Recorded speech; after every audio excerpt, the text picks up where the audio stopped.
தொடர்ந்து நம்ம ஈரானுடைய நிலவரங்களை பார்த்துட்டு இருக்கோம். இன்னைக்கு வந்திருக்கக்கூடிய ரொம்ப முக்கியமான சில தகவல்களை ஒரு தொகுப்பா பார்க்கலாம். அதுலயும் பாத்தீங்கன்னா கப்பல்களை தாக்குறது அப்படிங்கிறது ஈரான் நேத்து ஒரு நாள்ல மட்டுமே 3 கப்பல்களை தாக்கியிருக்காங்க. இதுவரையும் இந்த போர் ஆரம்பிச்சது மொத்தமா 14 கப்பல்கள் தாக்கப்பட்டிருக்கு.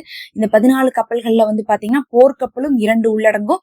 அது இல்லாம பாத்தீங்கன்னா 12 கப்பல் இந்த எண்ணெய் ஏற்றி செல்லக்கூடிய கப்பல்கள், அந்த மாதிரி வணிக கப்பல்களாக இருந்திருக்கு. இதுல வேற இந்த அமெரிக்கா என்ன பண்ணிருந்தாங்க, ட்ரம்ப் தான் சொல்லிட்டு இருந்தாரு, எல்லா நாடுகளும் வாங்க, அப்படியே வாங்க இந்த ஹார்மோஸ்குள்ள, நாங்க என்ன பண்றோம், எங்க போர்க்கப்பலோட உங்களுக்கு பாதுகாப்பு கொடுக்குறோம் அப்படின்னு சொல்லியிருந்தாங்க. ஃபர்ஸ்ட் இவங்க போர்க்கப்பலை எங்க இருக்குன்னு தெரியாத அளவுக்கு அடிச்சதுக்கு அப்புறம் இவங்க போர்க்கப்பல் எடுத்துட்டு என்ன பண்ணாங்க, இந்தியன் ஓசன் வரை போயிருந்தாங்க. அதே சமயத்துல அமெரிக்காட்ட ஒன்னெல்லாம் இல்ல, 2, 3 சொல்லிட்டு என்ன பண்ணாங்க, போர்க்கப்பலை இறக்கிட்டாங்க.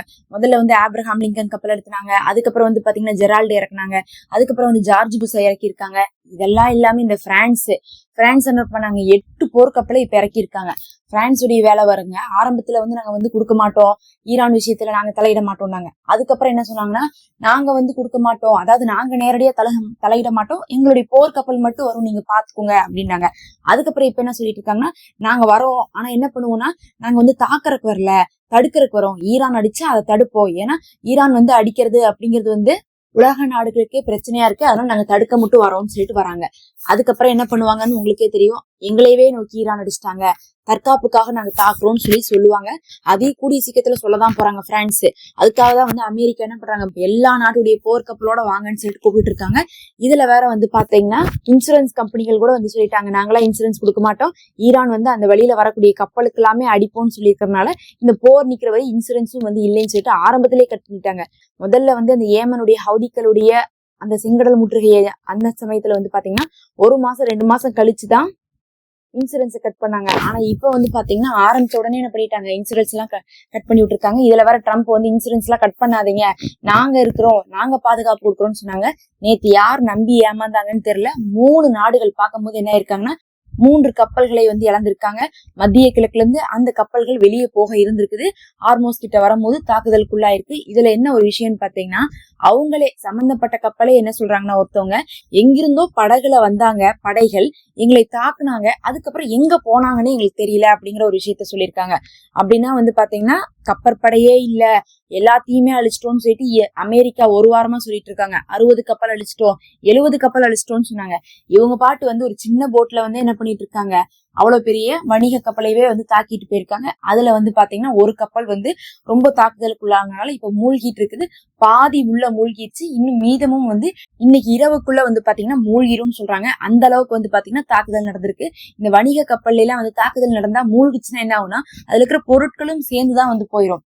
அப்ப பாத்தீங்கன்னா இந்த சரக்கு கொண்டு போகணும் அப்படிங்கிறதுக்காக அடி வாங்கி சரக்கும் போய் கப்பலும் போய் ஆட்களும் போற நிலைமைக்கு ஆயிடுவாங்க. என்ன ஆட்கள் கடைசி நேரத்துல என்ன பண்ணிடுவாங்கன்னா, இந்த மாதிரி தாக்குதல் எல்லாம் ஏற்பட்டா தப்பிச்சு போயிருவாங்க. அதுக்குள்ளேயே சின்ன சின்ன ஒரு போட் மாதிரி வச்சிருப்பாங்க, அதை தூக்கி தண்ணியில போட்டு என்ன பண்ணுவாங்க, மிதந்து போயிருவாங்க. இதுவரையும் பெருசா ஆட்கள் உயிரிழந்தாங்க அப்படிங்கக்கூடிய செய்தி வரல, கப்பல் தாக்கப்பட்ட செய்திகள் தான் வந்திருக்கு. அடுத்தது ரொம்ப முக்கியமாக பாத்தீங்கன்னா அமெரிக்கா இன்னைக்கு என்ன சொல்லியிருக்காங்கன்னா, இப்படி கப்பல் தாக்கிட்டாங்க அப்படின்னு செய்தி வந்ததுக்கு பிறகு என்ன சொல்லியிருக்காங்கன்னா, மறுபடியும் எங்களுடைய போர்ஸ உள்ள இறக்க போறோம். போர்ஸ்னா என்னன்னு பாத்தீங்கன்னா, ஹார்மோஸை நோக்கி என்ன பண்ண போறாங்கன்னா, அவங்களுடைய அப்படியே அந்த அண்டை நாடுகள் எல்லாம் யாரெல்லாம் சப்போர்ட் பண்ணிருக்காங்களோ அத்தனை படைகளையுமே அங்க செலுத்த போறாங்களாமா. அப்படி செலுத்தினா என்ன ஆகும்னா ஹார்மோஸ் உடைய முற்றுகையை நாங்க உடைப்போம்னு சொல்லியிருக்காங்க. இப்படிதான் பாத்தீங்கன்னா ஏமன்ல முற்றுகையை உடைப்போம்னு சொல்லிட்டு செங்கடல்ல சொன்னாங்க. சொன்னாலும் 2 வருஷமா முடைக்க முடியாமதான் கடைசியா போய் சமாதானத்துக்கு போனாங்க ட்ரம்ப். இப்படி இருக்கும்போது பாத்தீங்கன்னா இப்ப ஹார்மோஸ் உடைய முற்றுகையை உடைக்கணும். காரணம் என்னன்னா, அங்க கன்னி வெடிகளாக இருக்குது அப்படின்னு சொல்லியிருக்காங்க. இப்ப இந்த கன்னி வெடிகள் அப்படிங்கக்கூடிய கான்செப்ட்ல பார்க்கும்போது இதுவரையும் கன்னி வெடிகள் பொருத்துற மாதிரியே தெரியலன்னு சொல்லிட்டுதான் ஆய்வாளர்கள் சொல்றாங்க. இப்பதான் ஈரான் என்ன சொல்லியிருக்காங்கன்னா, இன்னைக்கு அறிவிப்புல நாங்க 6000க்கும் அதிகமான கன்னி வெடிகள் வச்சிருக்கோம், அதையெல்லாம் நாங்க என்ன பண்ண போறோம், இனிமேல் பிளான் பண்ணி இம்ப்ளிமெண்ட் பண்ண போறோம்னு இருக்காங்க. அப்படின்னாவே இதுவரையும் கன்னி வெடிகளை யூஸ் பண்ணலன்னு அர்த்தம். இந்த ட்ரம்பே வாயை கொடுத்து மாட்டின மாதிரி நாங்க கன்னி வெடிகளை அகற்றுவதற்காகவும் முற்றுகையை நீக்குவதற்காகவும் ஈரானுடைய ராணுவத்தை தோக்கடிச்சு தாக்கி அவங்களுடைய போர்க்கப்பல் வந்தா கூட நாங்க தாக்கி விட்டு என்ன பண்ணுவோம், அங்க இருக்கக்கூடிய சரக்கு கப்பல்கள் அத்தனையுமே நாங்க கொண்டு போய் சேர்த்த போறோம்னு சொல்லிட்டு இன்னைக்கு ட்ரம்ப் அறிவிச்சிருக்காரு. இவங்க சொன்னதுக்கு பிறகுதான் அவங்க பாத்தீங்கன்னா கன்னி வெடியை வேற ஆக்டிவேட் பண்ண போறேன்னு சொல்லியிருக்காங்க. அப்ப இவங்க பொய்யான பிரச்சாரம் செஞ்சுட்டு அங்க போக பாக்குறாங்க. ஹார்மோஸ வந்து கடக்கிறதுக்கோசரம் அவங்க மேல வந்து கன்னி வெடிகள் பழிய போட்டாங்க. ஆனா அவங்க வந்து பழியெல்லாம் வேண்டாம், நாங்க உண்மையாலே அதே செஞ்சுக்கிறோம்னு சொல்லிட்டு இப்ப ஈரான் வந்து என்ன பண்ணிருக்காங்க, கன்னி வெடிகளுக்கான அறிவிப்பையும் கொடுத்திருக்காங்க. மறுபக்கம் வந்து பார்த்தா சைனாவுக்குலாம் வந்து பாத்தீங்கன்னா கப்பல் தடை இல்லாம போயிட்டுதான் இருக்கு. ஹார்மோஸ்ல கன்னி வெடிகள் இருந்தா எப்படி வந்து சைனாவுடைய கப்பல் போயிருக்கும் நீங்களே யோசிச்சு பாருங்க. ஏன்னா அவங்க வந்து அந்த ஹார்மோஸுடைய வழித்தடத்துல எந்த கப்பலையுமே விட மாட்டேன்னு சொல்லல, அதுக்கு பதிலாக வந்து அவங்களுக்கு சப்போர்ட் பண்றவங்க, அவங்களுக்கு ஹெல்ப் பண்றவங்க எல்லாம் என்ன பண்றாங்க, அவங்க விட்டுறாங்க. அப்படி பார்க்கும்போது சைனாவுடைய கப்பல் அந்த வழியாக வந்து கொண்டுதான் இருக்கு. அதனால சைனால வந்து பொருளாதார பிரச்சனையோ பண நெருக்கடியோ இல்ல வந்து முடங்கக்கூடிய நிலைமையோ இல்ல. இப்ப நமக்கு வந்து எண்ணெய் வரல அப்படின்னா நமக்கு தான் வந்து பாத்தீங்கன்னா முடக்கம் ஏற்படும். மற்ற நாடுகள் எல்லாமே சஃபர் ஆயிட்டு இருந்தாலும் சைனா எந்த விதத்திலயுமே வந்து பாத்தீங்கன்னா அவ்வளவு பாப்புலேஷனே இருந்தாலும் கூட சஃபர் ஆகாமத்தான் இந்த போர்ல வந்து இருக்க போறாங்க ஜம்முன்னு. இன்னொரு விஷயமும் இருக்கு, சைனா வந்து நிறைய உதவி செய்யறாங்க அப்படின்னு நம்ம சொல்லலாம். மற்ற நாடுகள் மாதிரி ஒரு சாதாரண நாடு கிடையாது சைனாங்கிறது. அவங்களும் வந்து உதவி செய்யறாங்க.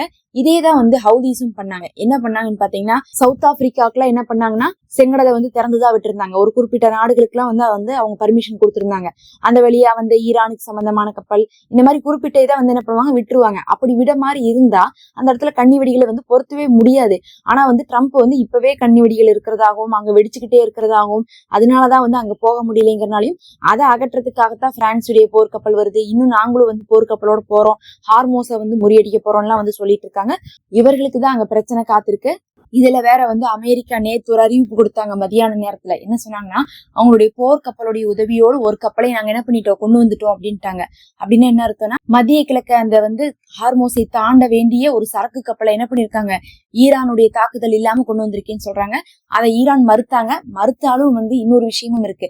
அப்படியே இவங்க சொன்னதே கரெக்டா இருந்தா கூட என்ன நடந்திருக்குன்னா ஒரு போர்க்கப்பலை கொண்டு வந்து என்ன பண்ணிருக்காங்க, ஒரு சரக்கு கப்பலை வெளியேற்றிருக்காங்க. அது இல்லாம அங்க வந்து 700-800 கப்பல்கள் நின்றுட்டு இருக்கு. ஒவ்வொரு கப்பலுக்கும் ஒரு போர்க்கப்பல் துணையா வர முடியுமா? அது எவ்வளவு பொருளாதார இழப்பை தரும் பாருங்க. அதுக்கு வந்து பாத்தீங்கன்னா பொருளவே விலை கொடுத்து எச்சா வாங்கிடலாங்கிற அளவுக்கு வந்து பாத்தீங்கன்னா அதை கொண்டு வந்தாலும் பொருளாதார பிரச்சனை தான் வரும். இப்ப என்ன பிரச்சனைன்னு பாத்தீங்கன்னா எல்லாருக்குமே தட்டுப்பாடும் வரும், இன்னொன்னு விலைவாசி ஏறும்னு சொல்றாங்க. அதை குறைக்கிறேன்னு சொல்லிட்டு ஒவ்வொரு கப்பலுக்கு ஒரு போர் கப்பலை கொண்டு போய் துணைக்கு அனுப்புனா முடியுமா? அததான் இன்னைக்கு ஈரான் கேள்வியா கேட்டிருக்காங்க. ஃபர்ஸ்ட் அவங்க வந்து கொண்டு வரல, அப்படியே அவங்க கொண்டு வந்திருக்கேன்னு சொன்னா கூட இதை யோசிச்சு பாருங்க. அந்த ஒரு கப்பலை கொண்டு வர்றதுனால எங்களுக்கு ஒரு நஷ்டமும் இல்லை. ஆனா அந்த ஒரு கப்பலுக்கோசரம் வந்து இவங்க செலவு பண்ணதை பார்க்கும்போது அவர்களுக்கு அதுல வந்து ஒரு பெரிய லாபம் கிடையாது அப்படிங்கறதே வந்து சொல்லியிருக்காங்க. அமெரிக்கா வெட்டி கௌரவத்துக்காக ஏதாவது செய்யணும்னு நினைக்கிறாங்க. ஆனா எத்தனை செய்ய முடியும் பாத்தீங்கன்னா ஒரு 2-3 செய்வாங்க. பாதுகாப்பாக முடியவே முடியாது.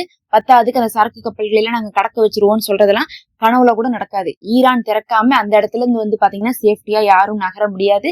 எந்த இன்சூரன்ஸ் கம்பெனியும் ட்ரம்ப் பேச்சை நம்பவே மாட்டாங்க.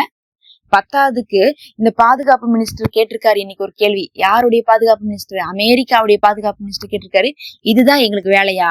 போர்க்கப்பலை கொண்டு போய் ஒவ்வொரு சரக்கு கப்பலாக வந்து ஒவ்வொரு நாட்டுடையதையும் காப்பாத்துறதா எங்களுக்கு வேலையா? ஒவ்வொரு கப்பலும் வந்து ஒவ்வொரு நாட்டுக்கு போகுது, அவங்கவுங்களுக்கு வேணும்னா அவங்கவுங்க காப்பாத்திக்கிட்டுன்னு சொல்லிட்டு பாதுகாப்பு மினிஸ்டர் பேசியிருக்காரு. ட்ரம்ப் என்ன சொல்றாரு, நாங்க பாதுகாப்பா கொண்டு வந்து என்ன பண்ணுவோம், எங்களுடைய போர்க்கப்பலுடைய உதவியோடு உங்களை கரை சேர்ப்போங்கிறாங்க. ஆனா பாதுகாப்பு மினிஸ்டர் இது ஒண்ணு எங்களுக்கு வேலை கிடையாது, அந்தந்த நாடு அவங்கவுங்க விஷயத்த பாத்துக்கிட்டோம் அப்படிங்கிறாங்க. இவங்களுக்குள்ளேயே இவ்வளவு கருத்து வேறுபாடு இருந்து கொண்டுதான் இருக்குது. ஆரம்பிச்சிட்டோம் என்ன பண்றது அப்படிங்கிற மாதிரி ட்ரம்ப்பும் வந்து எவ்வளவோ முயற்சி பண்றாரு. ஆனா எத்தனை நாளைக்கு இதை வந்து முயற்சி பண்ணுவாங்க அப்படிங்கிறது பெரிய கேள்விதான். இதுக்கு முன்னாடியே இவங்க சரணடைஞ்சவங்க தான். சீக்கிரம் ஒரு சமாதானத்துக்காக வந்து அமெரிக்கா அலைஞ்சிட்டு இருக்காங்க. ஈரான் சமாதானத்துக்கு வர்றதுக்கு தயாராகவே இல்லை.